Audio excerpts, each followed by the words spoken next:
Chapter 1. Henry sat at his desk, staring at the spreadsheet in front of him. Numbers. Always numbers. The hum of the fluorescent lights overhead was the only sound in the office, but it was enough to drown out the usual buzz of the outside world. The same routine, day after day. He had long given up on any grand aspirations. This was his life now, a mid-level manager in a nondescript office, pushing paper and making ends meet. His phone buzzed, breaking the monotony. "Hello? Henry, it's the hospital. Your father, he's passed away." His heart stopped for a moment. The words echoed in his mind like a hollow drum. His father? The man who had been a pillar in his life, despite their strained relationship over the years. The man who had raised him in that old house. "You'll need to come back. There's arrangements to be made," the voice on the other end continued. "I'll take care of the details. You just need to come back home." The drive back was a blur. The familiar roads, the winding paths leading up to the house, all seemed so distant now. Time had passed, yet everything felt frozen in place. He hadn't stepped foot in his childhood home in years. It had been a place of memories, some too painful to revisit. The funeral was subdued, with only a handful of family members attending. They spoke in hushed tones, paying their respects, but Henry found it hard to connect. His father had been an enigmatic figure in his life. Caring, yes, but distant. The house, the clock, everything about the place seemed to hold secrets he never quite understood. Later, after the funeral, Henry sat across from the lawyer in his father's old study. Papers were scattered across the desk, his father's final will neatly typed out in front of him. "Your father left everything to you, Henry," the lawyer said, adjusting his glasses. "The house, the estate, the assets. But there's one condition." Henry's brow furrowed. "What's that?" "You must return home," the lawyer continued. "He insisted that you come back to the house. It was always meant to be yours, but you should understand it all in time." Back at the house, Henry felt a strange sense of unease. He started cleaning, dusting off old furniture, packing away belongings, but his mind kept returning to the clock. The one thing that had always been constant in this house. He hadn't even noticed it was still there, standing in the corner of the room. Tall and imposing, it seemed to have stood the test of time itself. With a sigh, Henry walked over to it. The surface was coated with dust, the brass tarnished and worn. He wiped it away, carefully cleaning the glass and the intricate carvings on the oak frame. He adjusted the weights, making sure they were properly aligned. Then, with a final, almost ceremonial motion, he reset the pendulum, watching it sway back and forth. As he turned to walk away, a soft chime echoed through the house. The clock had started its ritual chime, the sound ringing clearly in the still air. It was the tone, the one he remembered so well from his childhood. In an instant, a memory flashed in his mind. He was a young boy again, sitting next to his father by the fireplace. The clock had just chimed, and his father had smiled, explaining how it marked the passage of time, something that could never be reclaimed. Henry's father had always had a strange fascination with time. "Time is our most valuable possession," he had said, his voice quiet but full of conviction. "And this clock, it will outlast us all. But the secret to time, the key, is having an anchor." Henry had watched him, confused. "The sound of this clock," his father explained, tapping the side of the clock gently. "You'll find it becomes your anchor. It'll keep you steady, even when the world feels like it's spinning out of control. You won't understand it now, but when you're older, you will." Young Henry had nodded, trying to understand, but the words didn't make sense then. Time? An anchor? It seemed like a strange concept to grasp. But now, as the clock chimes, Henry felt it. Felt his father's words settle in him, as though they were a seed planted long ago. As the last note of the clock's chime faded, Henry stood in the parlor, feeling the weight of his father's words. The room felt suddenly smaller, the air thick with something unspoken. He took a slow breath, trying to shake the feeling that there was more to this than just the ticking of a clock. The house, like his father, was full of strange, half-remembered things. Cluttered corners, forgotten memories, and items from a life he had left behind.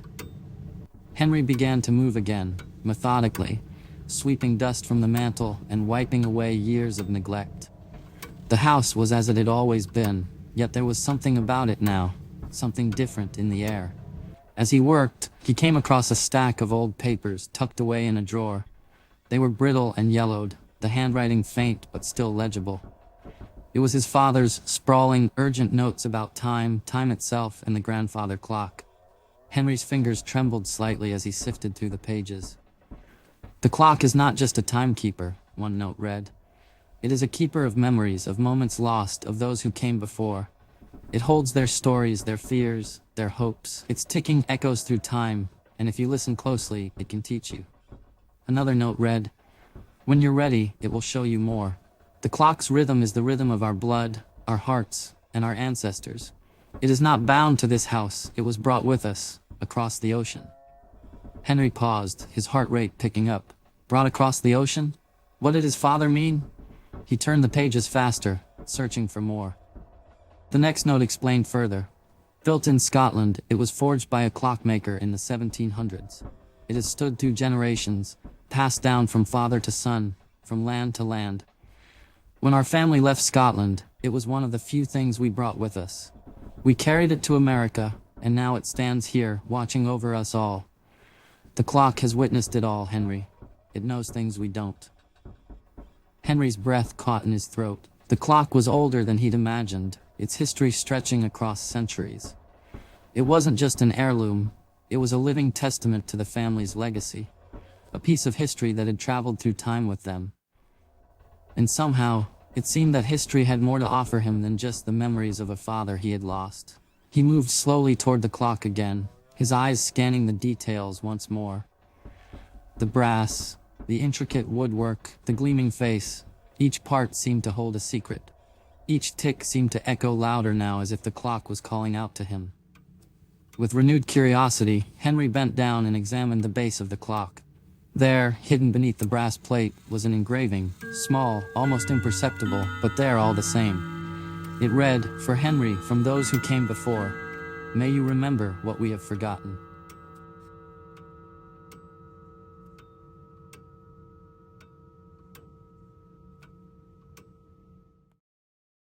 Chapter 2. The house was quiet, save for the rhythmic ticking of the grandfather clock. The scent of aged wood and dust lingered in the air as Henry continued his slow, methodical cleaning. Every object he touched felt heavier than it should, as if each held a whisper of the past. He found more of his father's notes tucked away in unexpected places, scribbled on the backs of old receipts, hidden between the pages of forgotten books, even written hastily on the underside of a kitchen drawer. They all revolved around the same theme: time. Then he found it. A small creased note buried inside an old cigar box.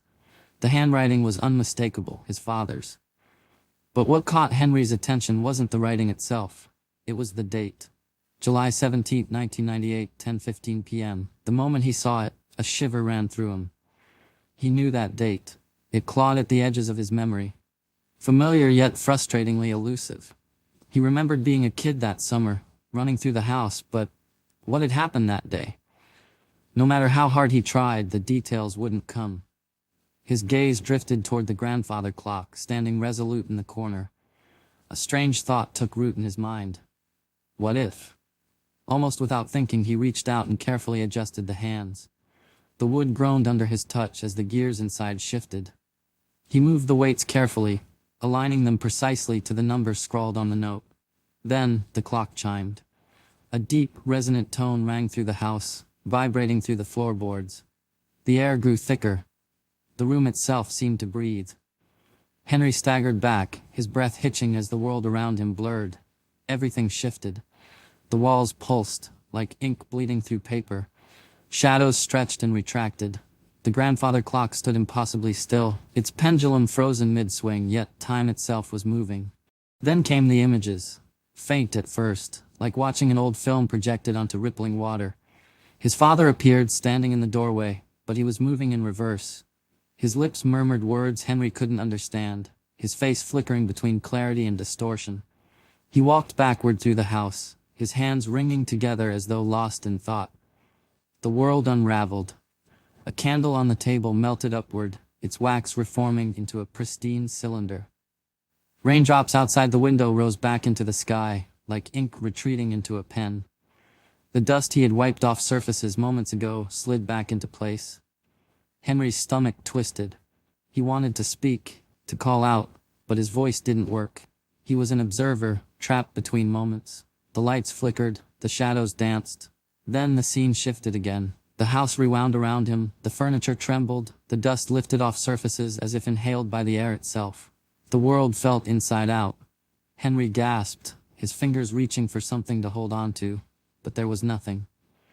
The pendulum of the grandfather clock lurched forward, slicing through the air like a blade. And just like that, he was there. Standing in his childhood home. The smell of old leather and tobacco filled his lungs. The lights buzzed softly, illuminating the familiar living room. His father stood by the fireplace, exactly as Henry had seen him in the flickering visions. But now, he was real. A voice broke through the stillness. "You're not going out." Henry turned sharply. His younger self stood in the doorway, fists clenched, face red with frustration. His teenage voice cracked with anger. His father's expression darkened. "You think you know everything, boy? You don't. There are things you don't understand." Henry's heart pounded. He remembered now. This was the fight. And then, his father turned. For a breathless moment, his father's gaze landed directly on him. Henry felt his chest tighten. His father's eyes lingered, searching, his face unreadable. Then, just as quickly, he exhaled and walked straight through him. Henry staggered, an icy shiver running down his spine as his father continued, as if Henry were nothing but air. His father stood in front of young Henry now, lecturing him, his voice carrying weight. Henry turned sharply, just in time to see his younger self looking directly at him. Their eyes locked. A chill crept up Henry's spine. The grandfather clock chimed. The world fractured. Time snapped back into place like a rubber band, and before Henry could react, he was back. Standing alone in the dimly lit study, the clock's pendulum swinging lazily once more, as if nothing had ever happened. But Henry's pulse hammered in his ears. Because something had. His father had seen him, and so had he. Henry stumbled back, gripping the edge of the desk as his breath came in ragged gasps. His mind raced. Had he blacked out? Had it been just a dream? A hallucination? No, it had been real. The feeling of the air shifting, the way the world twisted, the way his father's eyes paused on him, it was all too vivid. He turned back to the clock, watching the pendulum sway methodically, as if it held no secrets. But Henry knew better now. What was this clock? And more importantly, could he do it again? Chapter 3. Henry lay in bed, staring at the ceiling, his mind still spinning from what had happened. The grandfather clock's steady ticking filled the silence, its rhythm lulling him into an uneasy sleep. His body was exhausted, but his thoughts refused to settle. And then, he was somewhere else. A long dining table stretched before him, draped in a white tablecloth. The room was warm, filled with laughter and voices, yet everything was blurred, as if viewed through frosted glass. Figures sat around the table, smiling, singing. Their faces were indistinct, shifting like smudged oil paintings, but their voices were clear. They were singing Happy Birthday. The melody wrapped around him like a fog, familiar yet distant. The only thing sharp and in focus was the birthday cake being carried toward him. The glow of the candles flickered, casting an eerie dance of light and shadow. He leaned forward to blow them out, but something was wrong. The number on the cake, it wavered, out of reach, shifting before his eyes like a mirage. He squinted, straining to read it, but the harder he focused, the more it blurred. A deep unease curled in his stomach. He knew this moment mattered. He knew it was important. But why? Then the clock chimed. A deep, resonant sound echoed through the dream, shattering the scene like a stone through glass. Henry gasped and shot upright in bed, drenched in sweat. His breath came in ragged gasps as his eyes darted around the darkened bedroom. The grandfather clock stood where it always had, its pendulum swinging lazily. He exhaled, running a hand through his hair. Just a dream. But it didn't feel like just a dream. It felt like a memory, or a warning. He tried to settle back into sleep, but the unease lingered, curling around his ribs like a vice. After an hour of tossing and turning, he gave up. The house was quiet as he made his way downstairs, the wooden steps creaking under his weight. He walked into the living room and reached for the TV remote, hoping to drown his thoughts in mindless noise.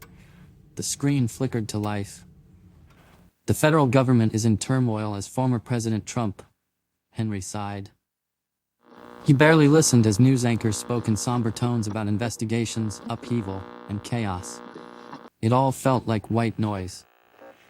He shut the TV off with a sigh, rubbing his eyes. His gaze drifted back toward the grandfather clock. What if? The thought gripped him suddenly. He walked over to it, his fingers tracing the smooth wooden surface before he adjusted the hands, moving the weights carefully, aligning everything exactly to the time of the argument with his father.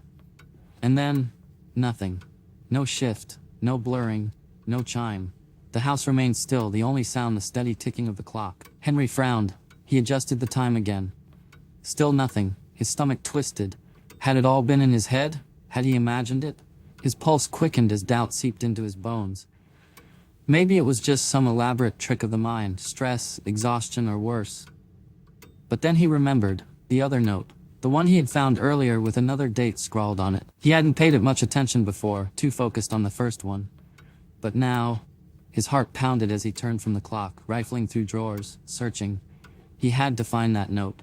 If the clock wasn't reacting to this time, maybe, just maybe, it was waiting for another. As he rummaged through old books and papers, his fingers brushed against something unusual. The wood inside the bookshelf felt uneven. He pulled back some of the worn bindings, revealing a faint etching carved into the wood. A date and time. Nothing else. No note, no explanation, just numbers gouged into the wood as if someone had left a message only for him to find. Henry's breath hitched. Who had put this here? And why? His mind spun with possibilities. Could this be another key to unlocking the clock's mystery? Or was it something more, something buried in the past, waiting to be remembered? He traced his fingers over the etching, a chill creeping up his spine. There was only one way to find out. He needed to set the clock again. Henry moved deliberately this time, his hands steady as he adjusted the weights and dials, setting the clock to match the carved numbers. A deep breath, a final turn of the dial, the chime rang. The world lurched, the study around him warped, shadows pulling in strange directions. The air grew thick and heavy, and then he was somewhere else. A small, dimly lit kitchen. The air was thick with cigarette smoke and tension. A radio played softly in the background, broadcasting news of the Vietnam War. At the worn wooden table sat two men, one young, his hands clenched into fists, the other older, with weary eyes and a cigarette dangling from his fingers. Henry's father and his grandfather. Henry stood frozen, an unseen observer, as his father's voice cracked with anger. I'm not gonna die in some jungle for a war that don't mean a damn thing. His grandfather's reply was calm but firm. You run, you ain't got no home to come back to. Henry's father slammed his hands on the table. I can go to Canada. Plenty of guys are doing it. I'm not a coward, Dad. His voice wavered. I don't want to die. Silence stretched between them, heavy and suffocating. Henry's grandfather took a long drag from his cigarette before exhaling slowly. You got a choice to make, son, but you best be ready to live with it. Henry watched, his heart pounding. He wanted to step forward, to say something, to stop the pain in his father's eyes. But then, his hand brushed against the edge of the table. A glass toppled over. Crash. The sound shattered the tense silence. Both men turned sharply and looked directly at him. Henry's breath caught. His father's eyes widened in confusion, his mouth opening to speak. And then, the chime. The world snapped backward. Henry stumbled, gasping as he found himself back in his study, the clock ticking steadily as if nothing had happened. But something had. His father had seen him, and now Henry knew. He could change the past. His pulse pounded in his ears. If he could change the past, could he alter the future? Could he fix things that had gone wrong? He stared at the clock, its brass face gleaming in the dim light. He needed to test it again. His eyes landed on the note he had found before, the one mentioning the clock's origins. What if he went back to the very beginning? What if he met the man who built it? Chapter 4. Henry sat in his study, gripping the note he had found, the one that only listed a century, 1700s. That could be any time, any year. He needed something more precise. He needed an exact date. For hours, he searched. He scoured old books, turned over papers, and even ran his fingers along the inside of drawers, hoping for some hidden message. Nothing. The frustration gnawed at him. His discovery had felt so significant, and yet, now he was stuck, left staring at a piece of time that was just out of reach. Just as he was about to give up, something caught his eye. The engravings on the grandfather clock. Deep, intricate carvings that had always been there, yet now seemed to be calling to him. He leaned in, tracing the grooves with his fingertips. The patterns felt deliberate, almost like a code. He stepped back, studying the carvings from different angles. Then, as he shifted his perspective, standing just to the side of the clock, the swirling designs aligned. The numbers revealed themselves like a hidden message waiting to be uncovered. January 17th, 1717. His heart pounded. That was it. He rushed to the clock, carefully adjusting the weights, dials, and hands to match the newly uncovered date. His fingers moved with purpose, setting the mechanisms exactly as they needed to be. Then, with a deep breath, he gave the final turn of the dial. The chime rang. The world lurched. This time, it was different. The shift wasn't just a blur. It was slower, deeper. He felt the weight of time pressing against him, dragging him through centuries. Faint whispers in Gaelic echoed in his ears. Ghostly silhouettes of past clockmakers flickered around him, their hands moving in practiced motions. He was seeing them, feeling their presence, as the room around him twisted into something older, something untouched by the modern world. And then, the smell of wood smoke and damp earth filled his nostrils. The ticking of the clock faded, replaced by the distant chirp of birds and the rustling of wind through trees. He was standing in a small, dimly lit workshop. Wooden gears and brass instruments lay scattered across a rough-hewn table. The walls were lined with half-finished clock faces, strange tools, and an ornate wooden harp propped against the far wall, its strings shimmering in the candlelight. A man stood hunched over the grandfather clock, tinkering with its insides. He wore a tattered wool vest over a loose linen shirt, sleeves rolled up to reveal thick, calloused arms. His beard was long and wiry, peppered with gray, and his piercing blue eyes gleamed with focus as he adjusted the delicate gears. Henry barely had time to react before the man turned around, and his eyes went wide. The Scotsman stumbled back, nearly knocking over a mug of whiskey. His thick accent rolled out like gravel on stone. "Och now, that was bloody quick," Henry blinked. "You can see me?" The man scoffed, shaking his head. "Course I can see ye. I built the damn thing, didn't I?" He eyed Henry up and down. "Took ye long enough." Henry's mind raced. "Wait, you built this clock?" "Aye," the man grunted, folding his arms. "And if you came through it, that means you're one of mine." He stepped closer, eyes narrowing. "Tell me, lad, what's your name?" "Henry." The Scotsman let out a low chuckle. "Well, Henry, welcome to your past. Name's Ewan McAllister, and whether you know it or not, we're blood." Henry swallowed, his distant ancestor. He was standing face to face with the man who had built the clock, who had set all of this in motion centuries ago. He had 1,000 questions, but only one managed to escape his lips. "Why does the clock do what it does?" Ewan's expression darkened, his gaze flickering to the clock. He stepped toward the ornate harp resting in the corner of the workshop and ran his fingers along its strings.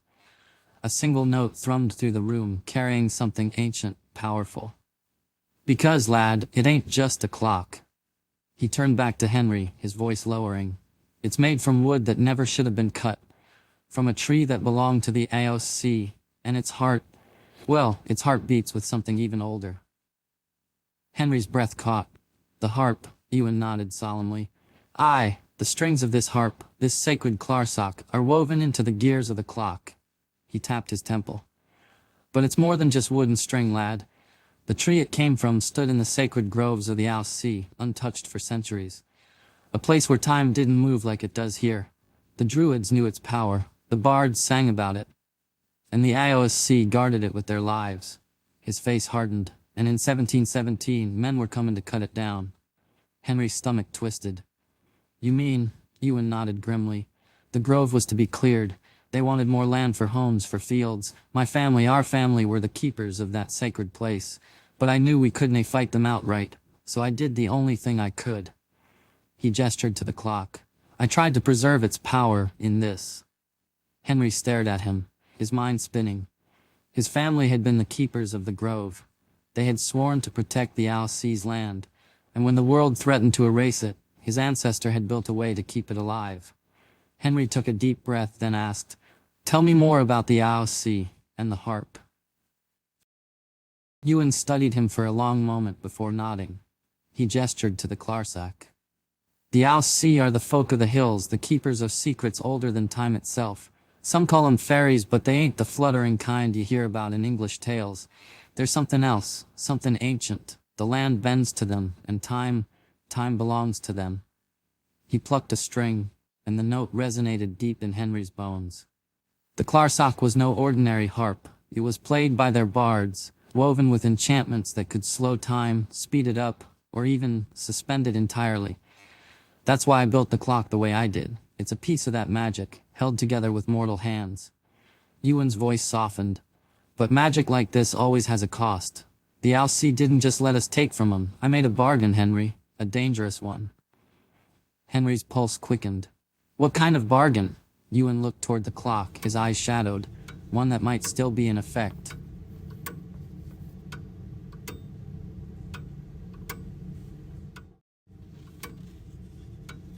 Chapter 5. Henry couldn't hold it in any longer. What did you mean by the deal you made? The one with the Alsi? Ewan's expression hardened at the mention of the deal. His gaze flickered briefly to the clock and then back to Henry. Ah, the deal. The grove was sacred, lad. If anyone ever chopped down the tree that stood there, they'd be cursed, haunted by banshees who would follow them everywhere they went. Henry felt his stomach churn.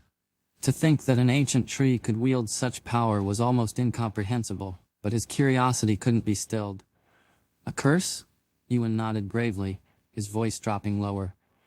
Aye, the tree belonged to the Alsi, the ancient guardians of the land. Their magic ran deep in the roots of that tree. It wasn't just any tree, lad. It was the heart of the grove, the lifeblood of the sacred place. The druids knew its power, and the bards sang of it. The Alsi guarded it fiercely. Henry tried to wrap his mind around it all. So what happened? Ewan rubbed his chin thoughtfully. In 1717, men came to clear the grove. They were going to chop down the tree, make fields, and build homes. They didn't care about the magic, the history. All they saw was land they could claim.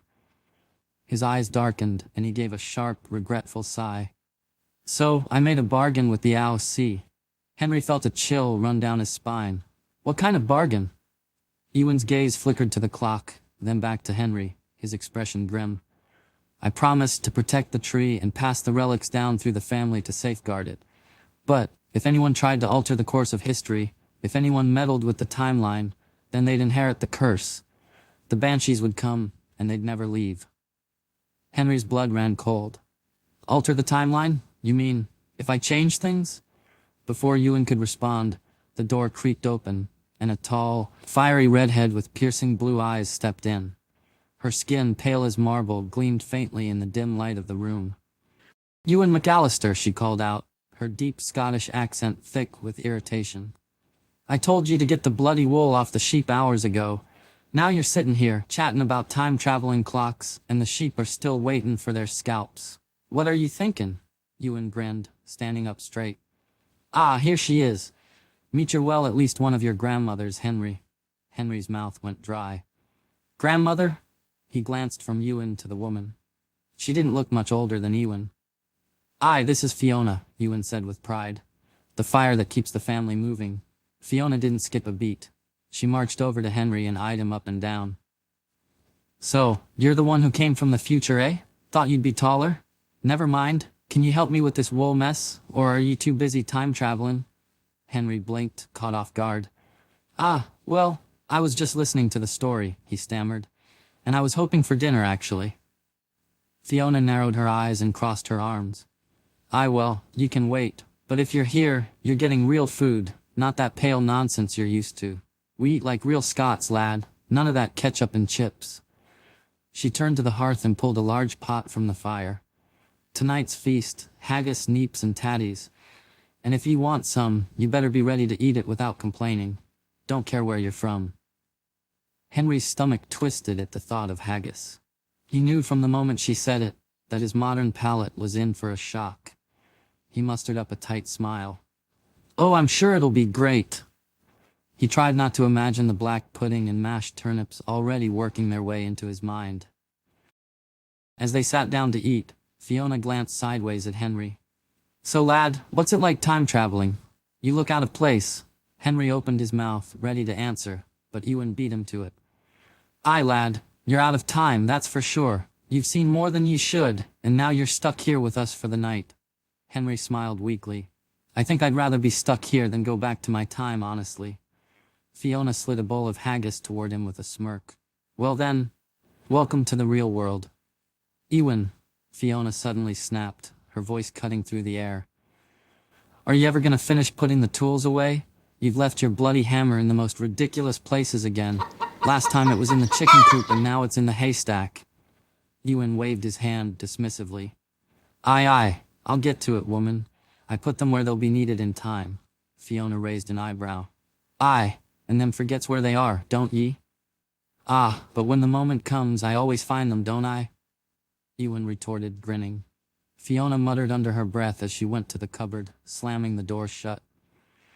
And you're always leaving the bloody drawers open. I swear I'm the only one who ever remembers to close them. Henry stifled a laugh, shaking his head. Sounds like an interesting homestead. Fiona shot him a look, her smile wry. Oh lad, you haven't seen half of it. Wait till we get to the outhouse. Don't get me started on that, or I'll have to give ye a full tour. Henry chuckled nervously. He was sure the outhouse was a very different experience back in the 1700s. I'm sure it's charming. As they continued eating, Fiona and Ewan bantered back and forth. Henry realized that, despite the awkwardness of the situation, he was beginning to enjoy their company. The strange house, these strange people, they weren't so different after all. With each laugh, each playful jab, he started to understand that family wasn't defined by time. It wasn't defined by the distance between them. It was about shared moments, shared history. And with that, Henry felt a deep connection growing between him and his ancestors. Henry took a deep breath, ready to share his story. Well, in my time, things are different. There are machines, flying cars, and suddenly the clock began to chime. Its deep, resonant sound filled the room. And before Henry could finish his sentence, he felt himself pulled backward, as if time itself was grabbing hold of him. Wait! Ewan's voice cut through the noise, but it was too late. As Henry was sucked back into the vortex, Ewan's voice echoed in his ears. You can't tell people about the future, lad. That'll cause a ripple in time, and the curse will be fulfilled.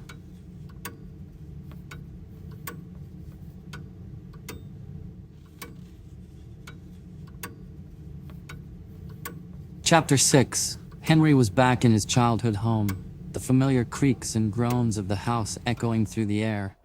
He couldn't believe what had just happened. He had been yanked back into the present after that strange, surreal moment with his distant relatives. The clock had done it again, sending him back to his timeline, just as Ewan's warning echoed in his ears. You can't tell people about the future, lad. That'll cause a ripple in time, and the curse will be fulfilled. The possibilities were endless. His heart raced as he thought about it. What could he do with the clock? What could he change? The weight of it all pressed down on him, and yet, something felt off, like there was something he hadn't fully grasped yet. But for now, the idea that he had the power to alter time filled his mind. Could he stop certain events from happening? Could he reverse mistakes? His mind spun with the endless scenarios as he lay in bed, staring at the ceiling. There was so much to think about, so much to explore, but the sense of responsibility, the burden, it was almost too much. He drifted off into a restless sleep, the ticking of the clock still echoing in his head.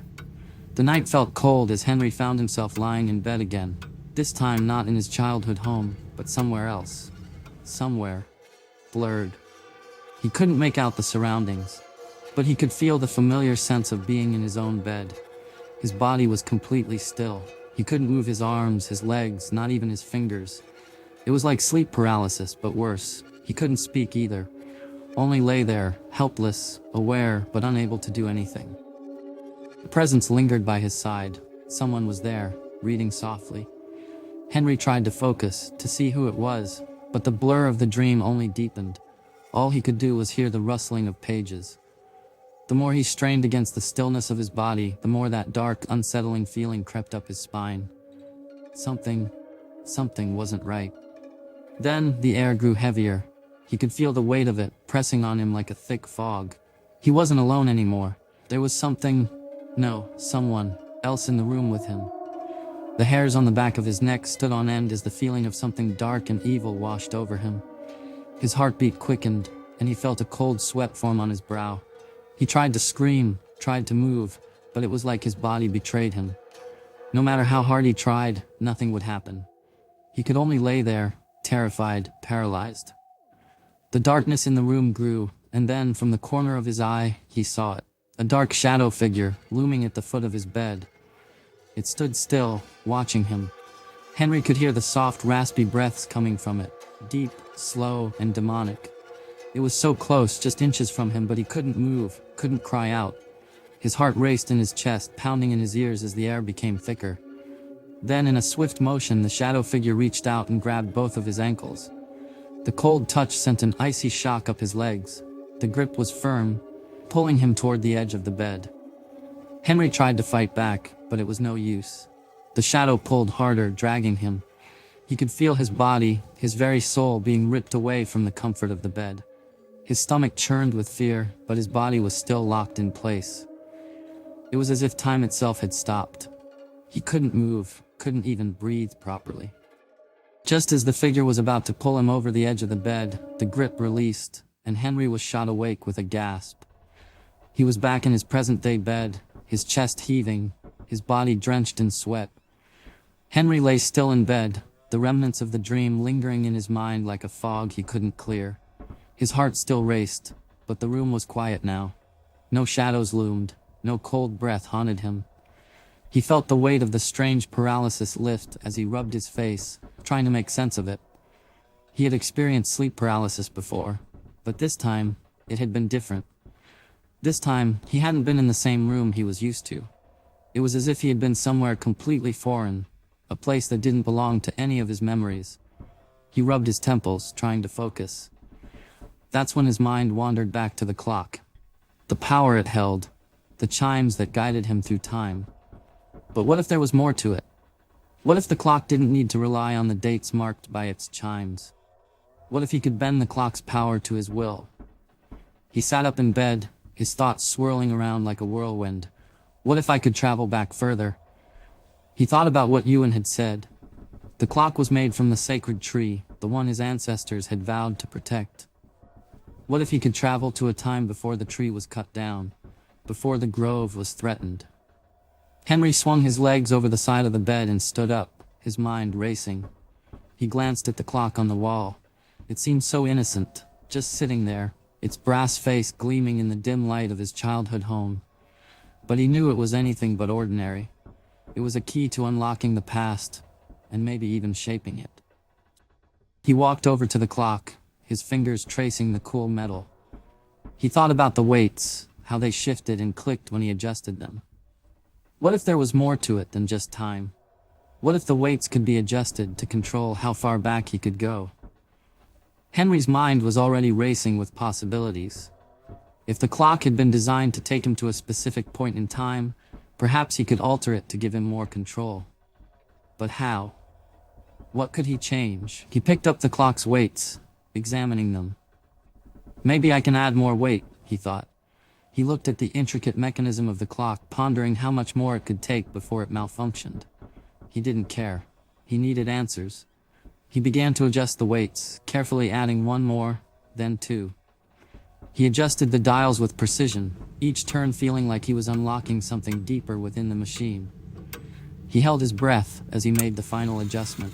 The clock chimed, and then, just like before, the world began to warp and twist around him. The room blurred, the familiar sights of his childhood home disappearing into the ether. Henry felt his stomach flip as the pressure of time itself pulled at him, dragging him back through centuries. This time, there was no vague blur, no distorted flash. He was pulled farther back, much farther than before. Henry's breath caught in his throat as he found himself standing in the midst of a dense, misty forest. The air was thick with the smell of earth and ancient trees, the wind whispering through the leaves like a secret. The ground beneath his feet was soft, and the forest felt alive, as though the very land was breathing with him. He stood on a path of stone, worn down by centuries of use. Ahead of him, in a clearing, a group of people gathered around a great fire. His heart pounded in his chest as he stepped closer, careful not to disturb the stillness of the air. These were his ancestors, the keepers of the sacred grove. The people were clad in simple, yet ceremonial garments. Some wore cloaks woven from animal hides, others draped in robes of deep green, symbolic of the forest's power.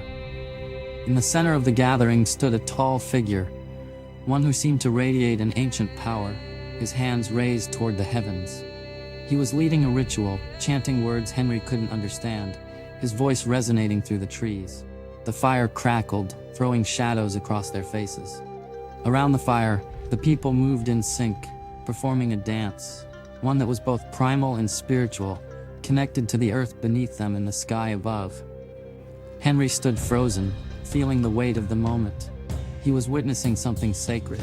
The trees, the fire, the air, they were all part of something far greater than he could have imagined. The rituals of his ancestors weren't just for show. They were an invocation, a plea for balance with the earth, the sacred grove, and the spirit of the Owl Sea.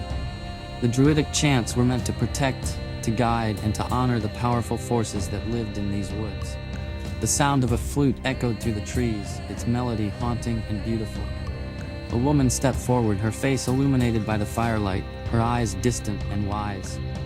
She held an instrument in her hands, a harp, its strings glowing softly in the dark. She began to play, the notes intertwining with the chants, adding a layer of magic to the air. Henry could feel the energy in the air shift as the music filled the space around him. He had no idea what they were doing, but he knew that this was a ritual of immense power. It was at that moment that Henry realized the true depth of the power his ancestors had wielded. The tree, the grove, the magic, it all connected in ways he could never have imagined. The Owl Sea were not just spirits, they were protectors, guardians of the ancient lands that his family had sworn to protect. Henry's heart raced as he watched the ritual unfold. The flame, the harp, the dancers, everything seemed to pulse with an ancient rhythm. And for the first time he understood that this was the power that had been passed down through generations, hidden in the clock that had brought him here. As the ritual reached its peak, the woman with the harp began to sing, her voice carrying across the forest like a wind that had traveled centuries to reach him. Her song was one of longing and strength, a connection to the past and the future. Henry knew then that he wasn't just witnessing history, he was a part of it.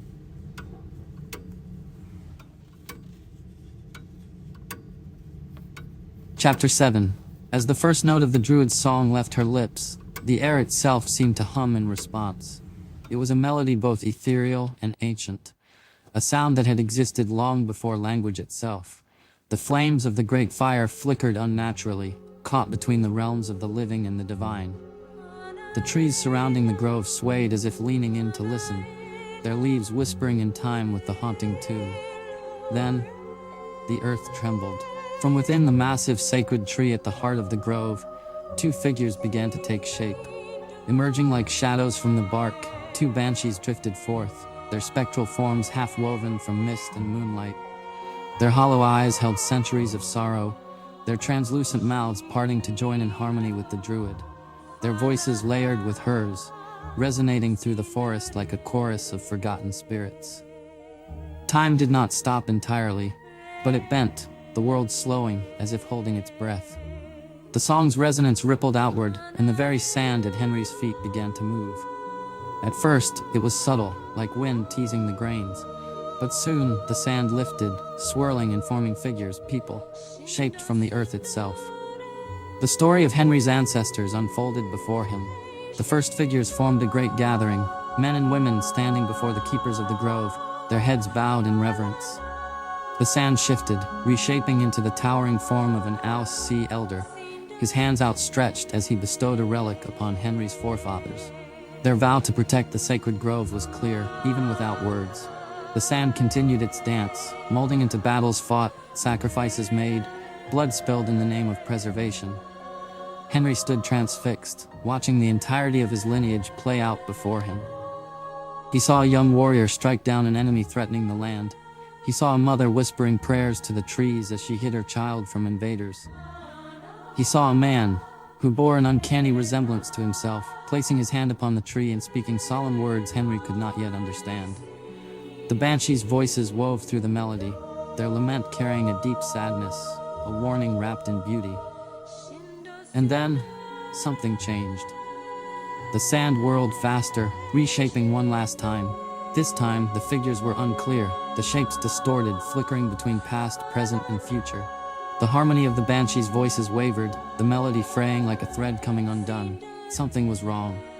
The figures blurred further, and Henry saw something new, something not yet written in time. A great fire consuming the grove, shadows moving like serpents in the flames. A broken relic, a dying tree. And through it all, a figure standing at the center of the chaos, his own reflection. The song faltered, and the sand collapsed into the earth. The Banshees turned their hollow eyes toward Henry, their song ending on a mournful note that sent a chill down his spine. The druid, who had been so lost in her melody, looked directly at him now, her expression knowing. She had seen what he had seen. The grove fell silent, and then the air changed. A heavy stillness settled over the sacred place, different from before, no wind, no breath, a pause before something inevitable. Then a whisper slipped through the trees. A figure emerged from the darkness. Not one of the grove's people, not an invader, but something else. A fae, tall, its features delicate yet unsettlingly sharp, its skin shimmering with golden runes. Its eyes met Henry's, full of unspoken knowledge. It raised a hand and beckoned. The druids did not move. The Banshees did not weep. They had been expecting this. Henry hesitated, but his legs carried him forward, following the fae deeper into the woods. Behind him, the grove stirred. Then the drums began. A deep, guttural chant rumbled through the trees. The warriors of the grove were preparing for something. War. Henry's pulse quickened, but the fae did not stop. It led him through the thick forest, down a winding path, until they reached a secluded clearing. And there, beneath the towering trees, sat the woman with the harp. She was waiting for him. She looked up, her expression unreadable, and reached into a small pouch at her side. Her fingers curled around something, a relic, small yet powerful. She placed it in Henry's palm. "The cycle must continue," she whispered. Then she strummed her harp. The sound resonated through the trees, warping reality. Before Henry could ask anything, before he could even take a breath, the world collapsed into a blur. The forest, the woman, the firelight, all of it ripped away as Henry was thrown back through time, spiraling into the unknown.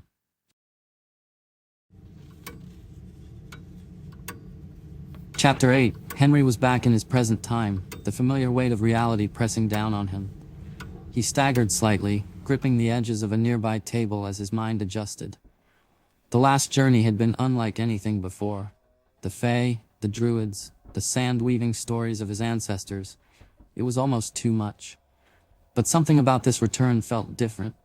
Something was pulling at him, nudging him toward the past in ways he couldn't explain. He found himself in his father's old study, surrounded by relics of a life long lived. Photographs, old books, war medals, and time-worn letters littered the wooden shelves. As he rummaged through the drawer of an old desk, his fingers brushed against something cold and familiar, a pocket watch. He lifted it, feeling the smooth, worn surface of the brass casing.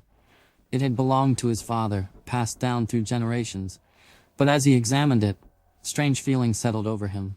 Something was off. When he popped it open, his breath caught. Inside, where gears and hands should have ticked away the seconds, there was an empty compartment. A space, perfectly shaped for the relic he had brought back. Henry hesitated. The weight of what he was about to do lingered in his mind. The relic had already proven its connection to time. Would fusing it with the watch strengthen that bond? Or worse, break it? His fingers trembled as he placed the relic inside. The moment it clicked into place, a surge of energy pulsed through him. He felt something shift. The air grew heavier, charged, as if unseen forces were waiting for his next move. He knew, in that instant, that this was no ordinary watch anymore. An idea formed, reckless, yet undeniable. If the watch now held the power of the relic, what if he could place it in his father's pocket before he went to war? He moved to the grandfather clock, adjusting the weights with precision, setting it to the day his father left for Vietnam. The clock groaned, the brass hands trembling, and then the world twisted. The pressure in his chest expanded as time bent around him, pulling him backward. When the world settled, Henry stood in his father's childhood room. It was quiet, frozen in time.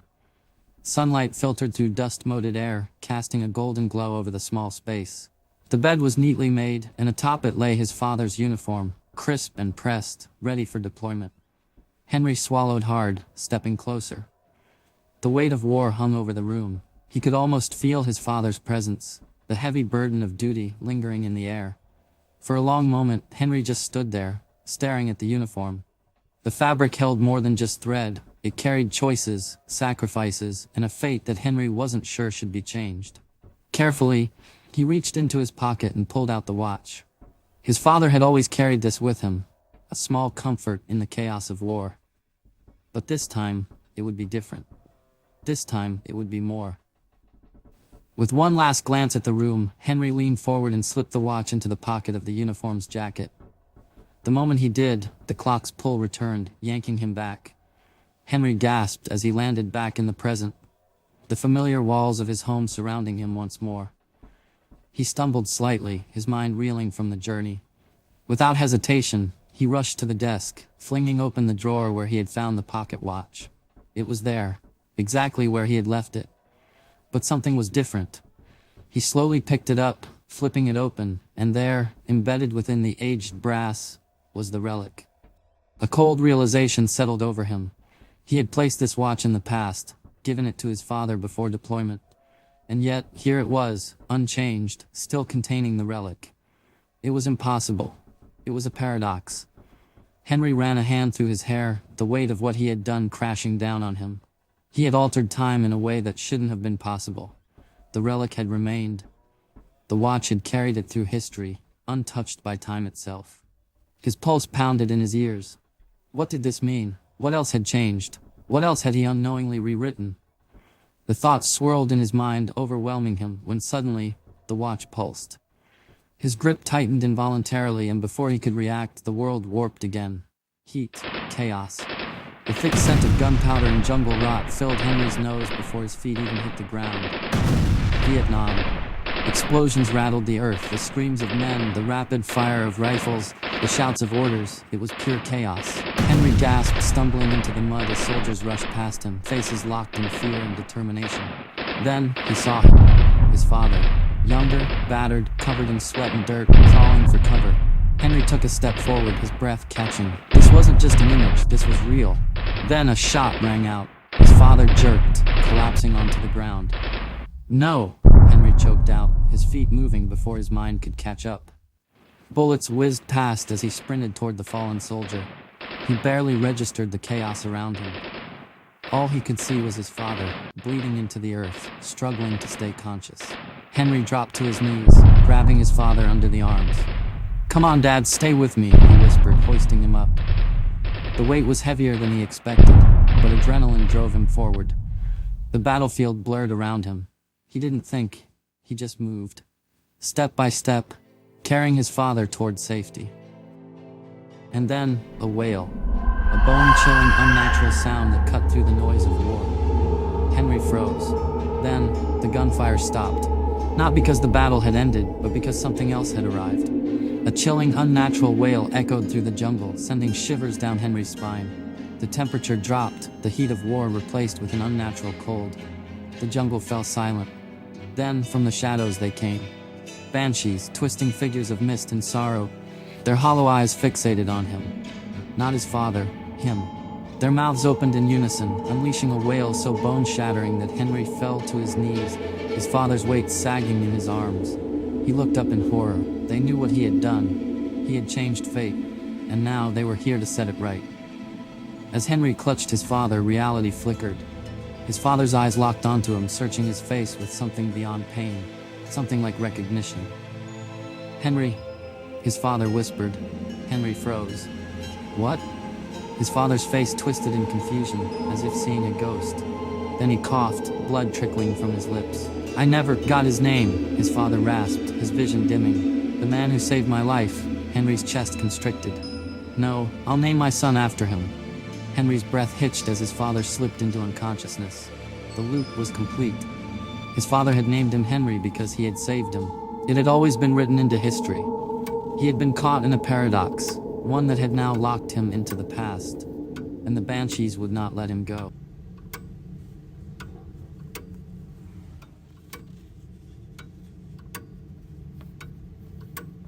Chapter 9. Henry stood frozen in the battlefield of Vietnam, his father's unconscious body still clutched in his arms. The jungle was no longer filled with the sounds of war, it was filled with something worse.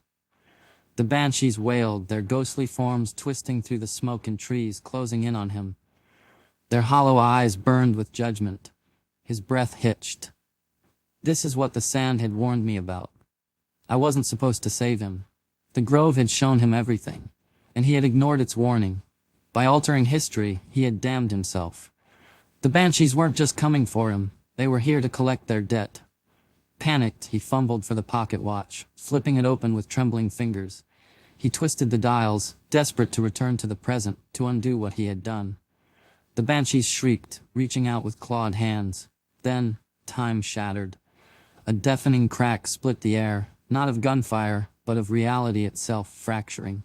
The world around Henry splintered like a massive pane of glass, cracks racing outward in jagged lines across the battlefield. The jungle, the smoke, the Banshees. It all fractured, frozen in time for a heartbeat before the shards of his reality came crashing down. Each piece shattered, revealing something else beyond, a quiet, sterile room hidden beneath the cracks of war. The thick jungle foliage peeled away like paper, curling at the edges before dissolving into soft, white walls. The scent of mud and gunpowder was replaced by the sterile tinge of antiseptic and old paper. The battlefield was gone. Henry blinked, his breath still ragged from the war zone, his hands shaking as he clutched at the arms of a chair. A chair? He wasn't standing anymore. His body felt heavy, foreign. His legs wouldn't move. Then the voices came. "Come on now, Henry. Blow out your candles." The room was filled with people, old, frail, their faces blurred at first. A cake sat before him, small and simple, the flickering glow of candles casting long shadows. A banner hung loosely on the wall, the words "Happy Birthday," Henry barely legible in his dazed state. Then clarity struck. Henry looked down at his hands, they were wrinkled, weathered with age, veins pressed against thin, sagging skin. His breath caught. No, this isn't right. The Banshees had followed him. The walls of the nursing home wavered, dark shadows stretching unnaturally across them. The air grew cold, deathly silent. Then the first wail sounded, not from a patient, not from a nurse, but from within the walls themselves. Henry's heart pounded. He tried to stand, but his legs refused to move. He was trapped. He shoved his hand into his pocket, searching. Please, please still be there, and his fingers wrapped around cold metal. The watch. He twisted the dials with everything he had, his breath coming in sharp gasps as the Banshees began to seep through the walls, their hollow eyes fixed on him. The watch pulsed, time bending, breaking. The first gunshot rang out, not from the halls of the nursing home, but from somewhere beyond. Henry's head jerked toward the sound just as a hole ripped through the far wall, the edges smoldering, as if burned through time itself. Through the jagged tear, he saw another world. Men in blue and gray charging through thick smoke, muskets flashing, the roar of cannons shaking the very air. Another shot blasted through the opposite side of the room, opening another rift. A soldier in a tattered uniform ran through the gap, his figure flickering like a ghost as he crossed the room, his bayonet raised, until he vanished into another tier on the other side. The reality of the nursing home began breaking apart, riddled with bullet holes that punched open glimpses of a battlefield on the other side. Shattered glass from framed pictures became falling embers. The linoleum floor cracked, revealing churned-up mud and blood beneath it. Nurses' voices faded, replaced by battle cries. The ground quaked as a cannonball tore through the ceiling, sending chunks of plaster crashing down. A second later, the entire roof was gone, replaced by an open sky, thick with smoke and fire. Henry twisted the dials of the watch in desperation. Too late. The last remnants of the nursing home peeled away like burnt paper caught in the wind, the comforting hum of fluorescent lights replaced by the deafening sounds of war. The Civil War had swallowed him whole, and the Banshees were still coming. The loop had begun. Henry tumbled through history, dragged from one era to the next. The rise and fall of empires, the construction of cathedrals, the whispers of revolutions. He was there for all of it. A Roman coliseum, sand-stained red, a medieval castle under siege, a plague-stricken village, faces twisted in agony. Each time, the Banshees were there, relentless in their pursuit, their wails the only constant through the centuries. He had lost control. Time blurred into an endless corridor, moments of history flashing past him like paintings on a wall. Then, a voice. Henry? It was faint at first, but it cut through the storm of time like a thread pulling him back. He reached out, desperate, and his fingers brushed against something solid. A hand. A firm grip pulled him forward. The rushing tide of time faded, replaced by warmth, a glow, a fire. His body felt heavier, realer. He blinked. He was seated by a fireplace. A gentle hand rested on his shoulder. He looked up. A woman in a nursing uniform smiled down at him. Henry, what are you doing over here? Come sit by the fire. I'll get your meds. He opened his mouth to speak, but no words came. He turned his head toward the glow of the fireplace, and there it was. The grandfather clock. It chimed once, then again. And as the sound echoed through the room, Henry simply stared, unsure if he had finally returned home, or if he had never left.